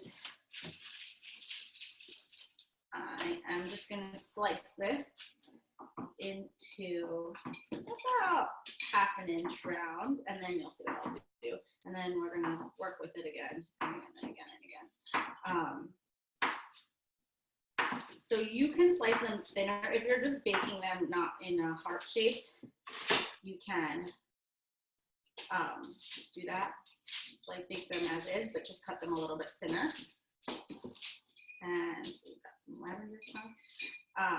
But what I'm going to do is so I have them cut up. And now I'm going to put them all on one side of the parchment paper. And then fold it over. And then kind of like smash each one down a little bit. So it makes a little bit of a flatter surface. And a bigger cookie. So that I can get a heart out of it. And then we'll do this like a few rounds until I get tired. And then I'll just make circular ones. Yeah. So, and it's good to do this with the parchment paper because then your hands will get dirty. Secret. So here I have one heart, bam, onto the tray. And then we'll keep the process going. So I'm going to do one round of hearts and one round of cookies and one round of circles in the interest of time. My chocolate's melting beautifully. So the chocolate part we do actually after they come out of the oven. So that's the thing we have to wait for. And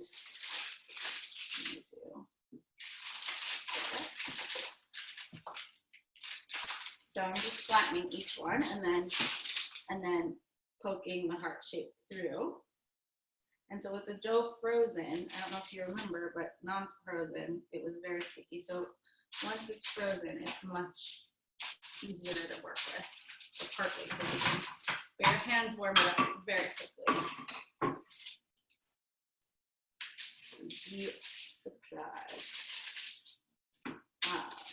Make it flat. So it's therapeutic. If you have anything going on, you want to like smash some cookies, go for it.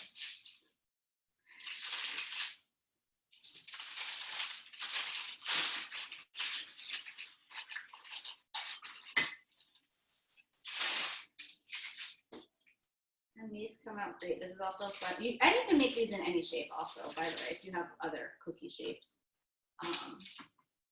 You can definitely make them in. I have ginger. I only have hearts and gingerbread men, so those are my only two options. I thought hearts were more fitting for the Valentine's Day theme, even though you can have like your perfect man in cookie form, which doesn't sound like a bad thing to me. Definitely delicious. Man in sweet form. But then like you can't like eat your partner because then they're gone, you know, so does not make for a long-lasting relationship. All right, so I have, this makes a lot of cookies, surprisingly. Like you think 1 cup of flour is like, how much am I gonna get out of this? Quite a bit, quite a bit. And our chocolate is almost fully melted. Ooh, and my burner burned out. I think it's time for me to get a new one. So, stinky. But I think it is melted enough. So I'm just gonna keep it on there. And we'll just continue. Well, chocolate is the best. Okay, so I have a few more cookies to make, and now my dough's starting to get soft. So I'm trying to work faster. And I'm working with a cookie cutter. But if you're not working with a cookie cutter, then you could just slice the log up and put it directly in the oven. We're not putting it in the oven yet, so we're not ready. I want to put together the salad first and do some other things. But we are almost there. This is the home stretch.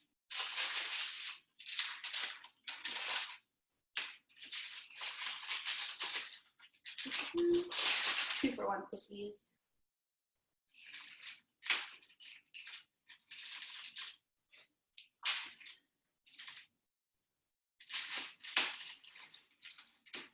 And now with the rest of this cookie batter, I could sit and make them into hearts, but I'm not going to right now. I'm gonna just put it back in the oven, in the freezer, and have lavender cookies another day. Or or maybe later tonight I'll deal with it. But you can keep working with them. So I'm just gonna fold this up and put it back in the oven so you know. I mean the freezer. So what I'm gonna do actually in preparation is just flatten it out like this, like in one sheet, and then you can have a sheet of cookies in your oven that's ready for cutting. Freezer. Freezer. Oh, I keep saying oven. I mean the freezer. Do not put this in the oven because that would be very weird. Put it in the freezer in the plastic bag so it doesn't get freezer. Okay, so our chocolate's melted. Our cookies are ready. I'm going to transfer this into the kitchen to get ready to bake off. But then we're going to put together our salad. Remember those veggies we roasted? So I'm going to wash my hands, come back, and we'll get cooking.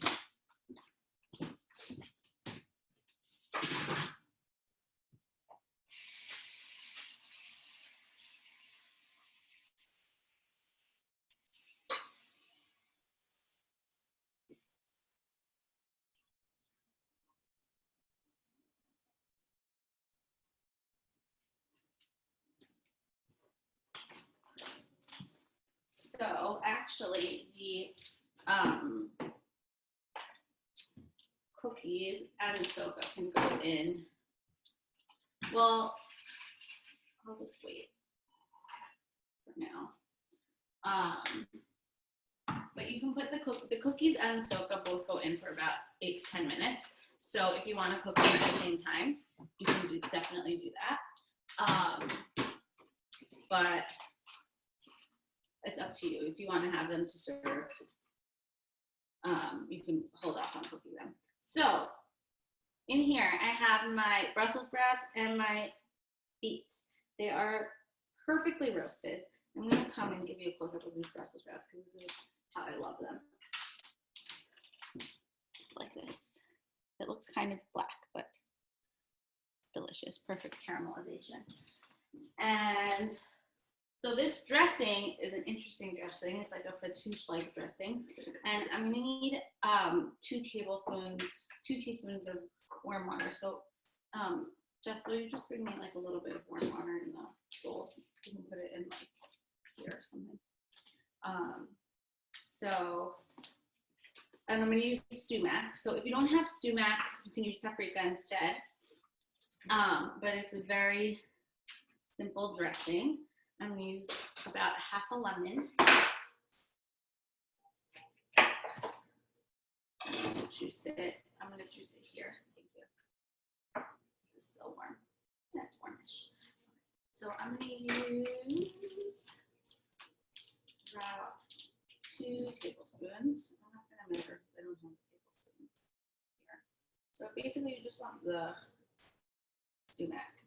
Cover the sumac with the warm water.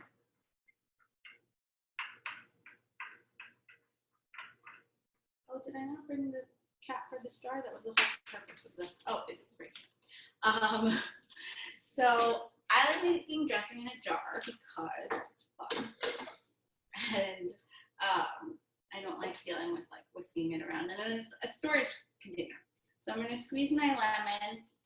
And we want about like 1 to 2 tablespoons of lemon. But you can always season it more after. So I'm going to start with half a lemon.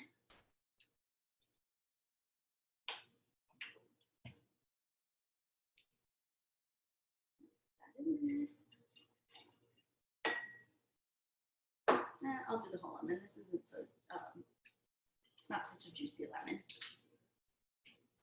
Sometimes they're juicier. Okay, so goes there, that in. It's very simple dressing. I mean, it's not it. But then we're gonna add some salt, just a pinch, some pepper. And then I'm gonna add my sumac blend, and then a little bit of apple cider vinegar. So about like a 1/4 teaspoon. Did I say teaspoon or tablespoon? teaspoon. So just a really like teeny bit. And then, so I have that. I'm gonna pour this sumac in. I'm also gonna, I have some cumin and I love cumin in dressing. So I'm gonna add, I didn't put it on the recipe, but I'm gonna add some. Actually, I might be, yeah, I'm gonna add some directly to here. So just like a few shakes. You don't have to do this. I just really like the flavor. And then my favorite part, you get to shake it up. And then you can store it in here. I mean, this is a big jar for dressing. Oh, and so remember earlier I had a garlic clove, so that's why it was for this. And I just need to find it. And I'm gonna grate it directly into here. So if you have a garlic press, you can use that too. It'll probably be easier, make your hands less smelly. So I'm grating the better part of this garlic clove in here.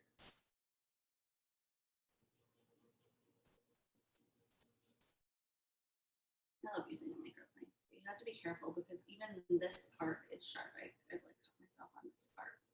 So very careful when you're cleaning it.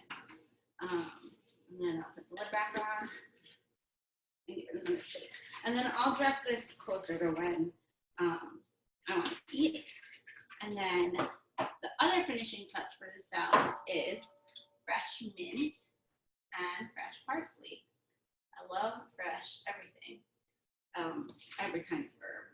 So if you don't have access to fresh herbs, obviously you can use the dried ones, but the fresh ones are always nice. So about a tablespoon each, but I often go overboard with the herbs. So I will probably have a little more when I'm making my salad. And I'm just taking the mint leaves off the big stem. And then I'm going to give it a rough chop. And then finally we'll start assembling our little bellinis. So once I make this dressing, I will pop the Soccas in. I mean, once I finish with the salad, I'll pop the Soccas in and then get ready to chow, because then we just have the bellinis to make, and that is super fast. So for my bellini, I actually didn't get raspberries because they didn't have them at the supermarket. So if you couldn't find raspberries and got strawberries, you're in the same boat as me. And this also, you can make it in advance. So I have a little bottle of champagne that I'll show you in a little bit. So I'm gonna use that now, but I'm also planning to have guests over later in the week. So I was like, oh, perfect. I can make the bellini part, the strawberry mixture, and then save that for then, and then have, just get a different bottle of Prosecco and use that for when I have company. So you can make the strawberry part or the raspberry part in advance, and then whip it out whenever. So you can also freeze it. That's another thing. It's super simple. So now I'm just ripping off the tops of the parsley. You can actually use the whole stem. It's all totally edible, but I'm just doing it this way because I like the leaves. I like the leafy. So I think I want a little bit more. Yeah, a couple more. Oops. So this is a cool way I like storing my herbs. So I put them in a little elongated glass, and they stay really they stay amazingly. You just have to remember to keep filling it with water because otherwise they'll wilt, and then that's not so cute. So you just want to make sure they're well hydrated. And I did it with the mint too, and mint usually goes bad really quickly. And it's held up pretty well. I'm very impressed. Very impressed. Okay, so I'm just rough chopping this parsley. I'm going to put it on top of the salad. And we're going to give it a toss. And that's basically it. And then we'll add the dressing in. I'll dress it once we've made our bellinis. So, bellini time. And my chocolate hopefully is not hard enough. So it is Bae-lini time. So what I'm going to do is I'm going to be using an immersion blender. So I have my strawberries, and I'm going to need a little paring knife, but and then I'm just going to also use a lime. So you'll need your strawberries, or you're going to need a lime and a little bit of honey. Okay. So not that strawberries need extra sugar added to them, but you know, for Bae-lini purposes. And then will you also just get me a larger like thing like this, and then also the champagne's in there. But so I'm just cutting the tops off the strawberry, and then and then we're just gonna blend. I'm gonna blend them directly in here. So I'm just cutting the tops off, putting it in.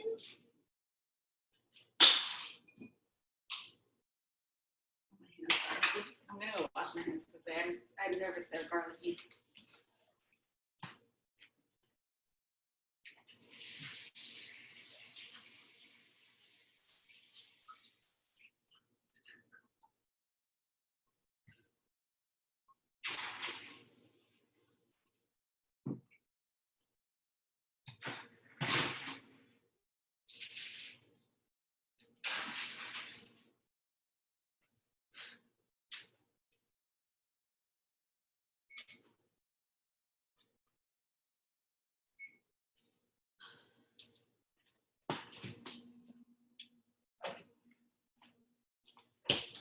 So I also just put the Socca and the cookies in the oven. So you can go ahead and do that too. It'll be about 8 minutes. So I just set a timer for 8 minutes so that I'll be alerted.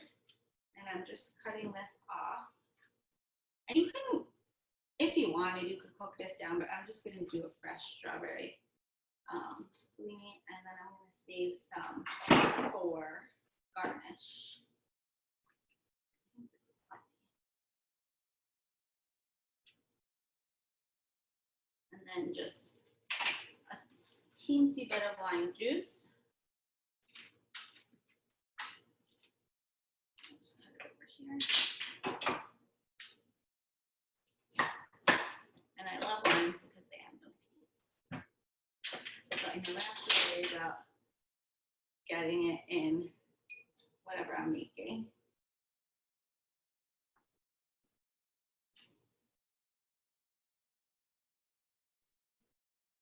And I just love the smell of lime. There used to be this thing called frozen fruits. It's like a popsicle thing. And I used to love eating the lime flavor. It's just so good. Okay, so I have an immersion blender over here. I'm just gonna plug it in. An immersion blender is like what you make soup with or other things. I use it for everything because if you've been here before, you know that I'm lacking in a real blender, but a real blender would be better, probably. And then I'm gonna add some honey. So this was my honey spoon from the past. I'm just gonna add a little bit of honey to this. So that my honey, add just a bit in. Slow honey. And then we're gonna make our Bae-lini. So this is a Bae-lini. If you guys aren't familiar, the term bae is often used to describe a significant other. But now people throw it around loosely, just to be like, I don't know, maybe like a best friend, you'll say, or just someone you spend a lot of time with. So you can start using it. Oh, okay. So my immersion blender, it's going in. This is how I like to make a lot of things. So I'm just putting it down, and it goes pretty quickly. The strawberry strawberries are very liquidy. It smells like a sweet.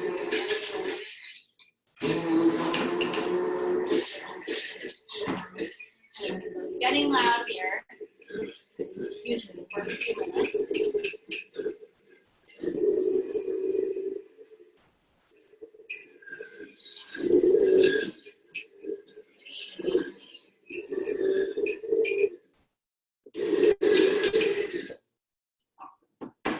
And then that is done. Trying to disassemble my this is why I don't use fancy equipment because I'm not. I don't deal with it very well. So when you assemble your cocktail, I'll assemble one now. I was like, I don't know if I'll have a Bellini tonight. Maybe I'll just save it for another day. But now that it smells so good and I'm here and we're done with our class, basically, I'm retaking it. So I don't exactly know how to open the champagne. Oops. But I'm going to give it a shot. How cute is this? I think this was a gift from like a holiday party or something. What do I do?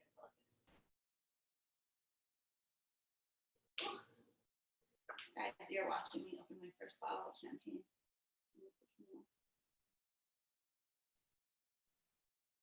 Oh, it's actually not that hard. Did it. Okay, great. So what I'm going to do is, because I like to be fancy, I bought this cool little, it's for mixing drinks. So you put stuff you want to like mix drinks in it.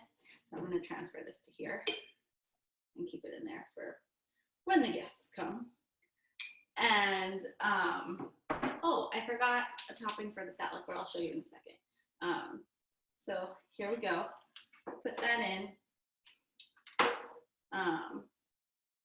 Now I have my little champagne flute. And then you can either, if you want to strain it, go for it, you can. I'm not going to because I like the strawberry bits. And I'm just going to fill the little glass up with a little bit. And then the rest of the way with this lovely champagne. So see that? And then we have a lovely pink drink. And you want to give it a stir. Clean this. Oh, I have my straw.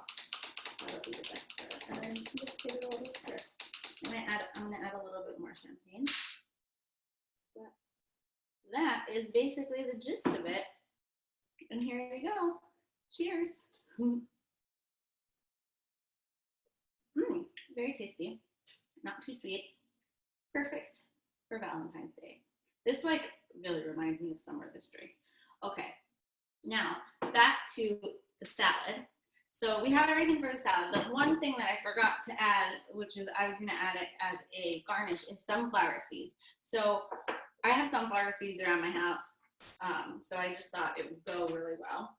And I'm gonna top this with the dressing, and then stir it up. So I'm using half and then gonna go from there. I think that is the almost timer for the cookies, which is perfect.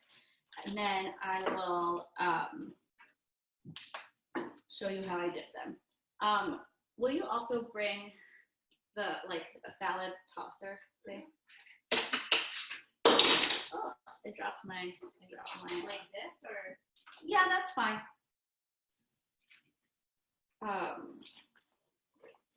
Thank you. So this salad smells really good. I'm very excited about it.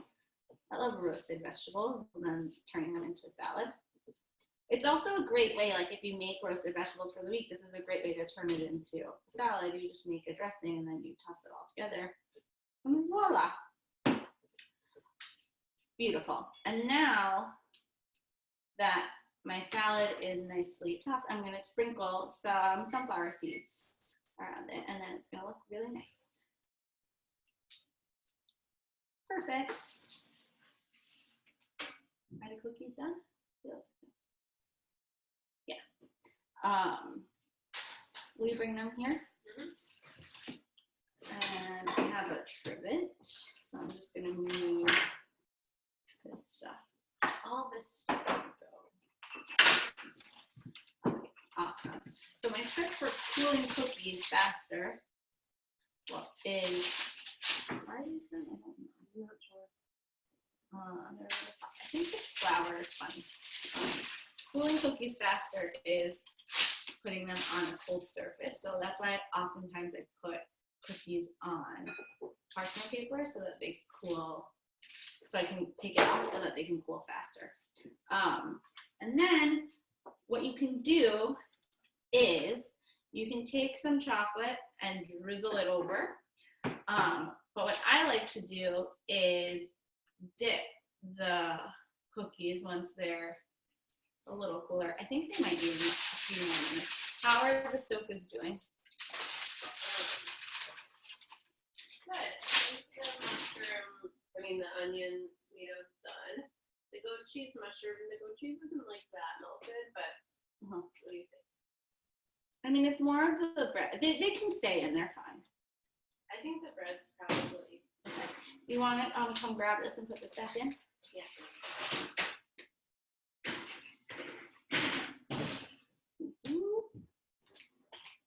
So I'm going to put my cookies in. I think this gluten-free flour that I use is a little more cake-like, so I think it's softer to begin with.